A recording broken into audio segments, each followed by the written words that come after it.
If you learn anything at Stossel U, it should be that the best type of government is limited government. These students understand that. Why don't other people get it? How can we convince them?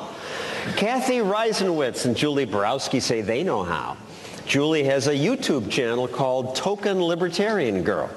Cathy is editor of a blog called Sex and the State, which is a cool title.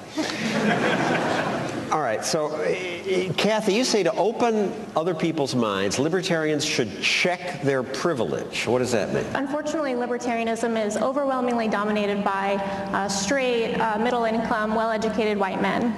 And so, the overclass. Right.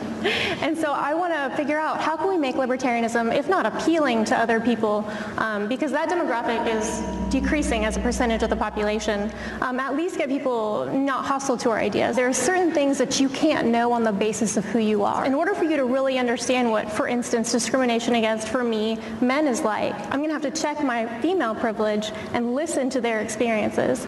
So for women, we should talk about things like making birth control available over the counter. Absolutely.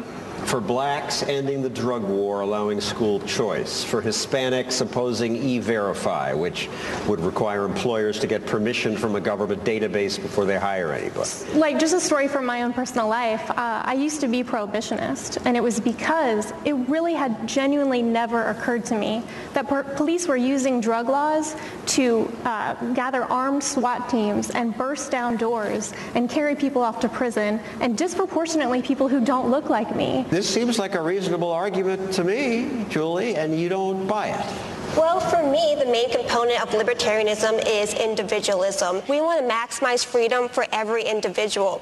What I've noticed with the privileged crowd is it's very divisive, it's negative, it's class warfare, it's jealousy. And this check your privilege expression is a leftist college expression.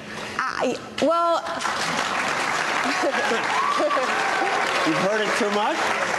Personally, I do not like the term check your privilege because I read YouTube comments and a lot of people say check your privilege. I've never seen someone say, oh, you make a good point, maybe I should check my privilege.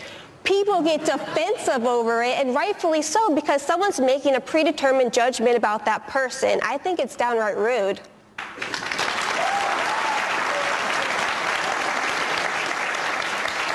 And Cathy, it is not nice to divide people into categories. We're all individuals. Absolutely. Unfortunately, the reality is that racism, sexism, homophobia, transphobia exist. I think that without acknowledging the real inhibitors to individual liberty for certain identities, that we're going to be kind of hampered in our ability to truly, as in my experience, advocate for them effectively.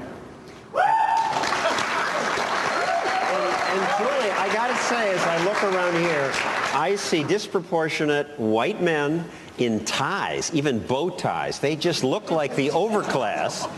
I would think this is a turnoff for lots of people. There's a lot of white men here. I would say it has more to do with libertarianism being a bit nerdy than anything else, to be honest with you. And I'm a nerd myself, so I could say that.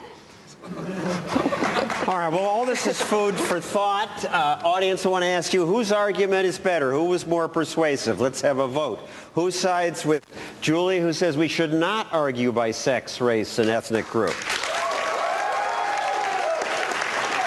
Who sides with Cathy and says we should? Fewer hands, but more noise. Anyway, I think you both make good points. Thank you, Cathy Reisenwitz and Julie Borowski, and thanks to all of you for attending Stossel U. That's our show. Thank you at home for watching.